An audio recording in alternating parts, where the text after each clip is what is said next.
बक्सर जिला परिवहन कार्यालय के किचन में शराब मिली है और मामला संज्ञान में आने के बाद जिलाधिकारी ने जिला परिवहन पदाधिकारी से 24 घंटे में जवाब तलब किया है। इसके साथ ही पूरे मामले की निष्पक्ष जांच के लिए जिला प्रशासन की 3 अधिकारियों की टीम भी गठित की गई है।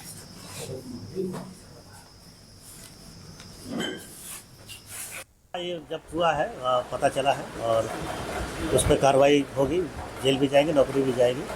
संज्ञान में मेरे नहीं था और इस चीज़ को लेकर के मैंने काफ़ी लोगों को डांटा भी है, लेकिन उनका कहना था कि एक असलम करके सिपाही है जो वही पीते हैं, बाकी हम लोग नहीं पीते हैं। लेकिन ये तो छानबीन की चीज़ है, तो इन्वेस्टिगेशन होगा, उसमें अगर दोषी पाए जाएंगे तो कार्रवाई होगी उन पर।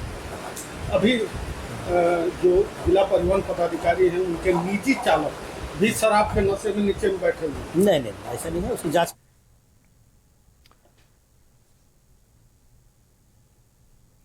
और चलिए अधिक जानकारी के साथ संवाददाता बबलू उपाध्याय हमारे साथ जुड़ चुके हैं। बबलू उपाध्याय, जिला परिवहन कार्यालय में शराब मिली है। बहुत ही हैरानी की बात यह है कि आखिर जिलाधिकारी ने जो जांच के आदेश तो दे दिए हैं, लेकिन परिवहन कार्यालय में शराब आई कैसे? क्या वहां के जो अधिकारी कर्मचारी वो शराब का सेवन करते? क्या पूरी जानकारी मिल पा रही है? जी बिल्कुल राकेश, बता दें कि जिस तरह से बक्सर जिला के परिवहन कार्यालय के सरकारी किचन में राशन के सामान, जो खाने पीने के सामान होते हैं, सब्जियां रखी जाती है, उस तरह से जो पुराना सरकारी अलमीरा था, उस अलमीरा में सजी हुई शराब की बोतलें मिली। छापेमारी एक्साइज की टीम, बक्सर मॉडल थाना की पुलिस, डीएसपी के नेतृत्व में जब छापेमारी हुई तो ये चौंकाने वाला मामला जो सामने आया। इसके बाद पूरे जिले के प्रशासनिक महकमे के लोगों में बड़ा सवाल।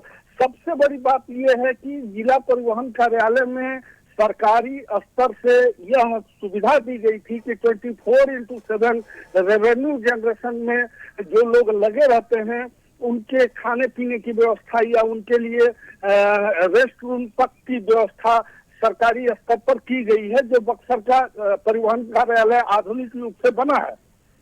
इस कार्यालय में लंबे समय से ये चल रहा था कि किचन में किस तरह से शराब की बोतलें जो बरामद अभी हुई है, निश्चित तौर पर सवालों के घेरे में प्रशासनिक अधिकारी जो परिवहन कार्यालय में तैनात हैं, वहां जो कर्मी तैनात हैं, वहां जो सुरक्षा कर्मी तैनात हैं, सवालों के घेरे में पूरा सिस्टम है। और इस सिस्टम के सामने आने के बाद जिस तरह से शराब बरामदगी हुई है, बक्सर के जिलाधिकारी द्वारा देर रात जिस तरह से एक सो कॉज नोटिस जारी किया गया है, साथ ही साथ चौंकाने वाला एक खुलासा और हुआ है। जो सुरक्षा गार्ड यहाँ बिहार यूपी के बॉर्डर पर तैनात थे और उनके द्वारा एक ऑडियो ट्रक ड्राइवर और डीटीओ के बीच की वार्ता की जो जारी की गई है, दोनों मामले को लेकर के जिलाधिकारी द्वारा एक जांच टीम की गठन की गई है, जिसमें जिले के 3 वरीय पदाधिकारियों के साथ ये जांच टीम निष्पक्ष जांच करके जल्द से जल्द रिपोर्ट देगी। वहीं कह सकते हैं कि जिला परिवहन पदाधिकारी को अल्टीमेटम स्पष्टीकरण 24 घंटे के अंदर देने की मांग की गई है। हालांकि इस पूरे मामले में अब भारतीय राष्ट्रीय कांग्रेस के जिला अध्यक्ष और पूर्व बक्सर के विधायक द्वारा भी लगातार सवाल उठाया जा रहा है। जिला प्रशासन द्वारा त्वरित कार्रवाई करके न्याय की बात कही जा रही है कि निष्पक्ष इस मामले में जांच की जाएगी, दोषी पर कार्रवाई तय की जाएगी। जी बबलू, चूंकि सरकारी दफ्तर में शराब की बोतलें मिलना कोई आम बात नहीं है, क्योंकि कोई बाहर से कोई रख नहीं सकता और कोई बाहर का आदमी अंदर जाकर पी नहीं सकता है। शराब की बोतलें अंदर से मिली है, ये बहुत कुछ इशारा करता हुआ नजर आ रहा है। जी बिल्कुल राकेश, बता दें कि सरकारी दफ्तर जो पूरी तरह आधुनिक तकनीकी से लैस है, इसके गेट के अंदर में प्रवेश करते ही कौन किस काम के लिए जाता आता है, इसकी सारी सूचना संग्रह है।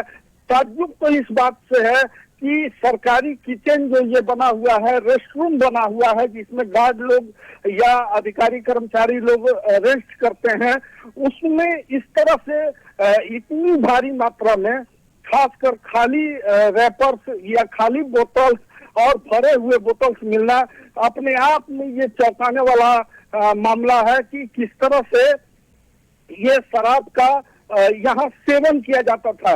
जब हमने डीटीओ से बात की तो उनका भी कहना था कि एक सुरक्षा कर्मी जो है इस तरह के कार्यों में संलिप्त है, लेकिन अब तक किसी तरह की कोई कार्रवाई नहीं होना सवालों के घेरे में है कि क्या विभाग किसी को बचा रहा है या किसी को फंसा रहा है। साथ ही साथ चेक पोस्ट पर जिस तरह से ट्रक ड्राइवर द्वारा 15,000 रुपये में कोयले की ट्रक छोड़ने की जो खुलासा की गई है, इसके बाद डीटीओ द्वारा सुरक्षा कर्मी पर जिस तरह से धमकी भरे लहजे में विभागीय स्तर के मामले लीक करने की बात करते हुए ऑडियो जारी किया गया है, निश्चित तौर पर जिला प्रशासन अब गंभीर है और आने वाले समय में किस तरह की कार्रवाई होती है देखने वाली बातें होंगी। चलिए, बहुत शुक्रिया बबलू, खबर पर जानकारी देने के लिए। उम्मीद करते हैं इस मामले में निष्पक्ष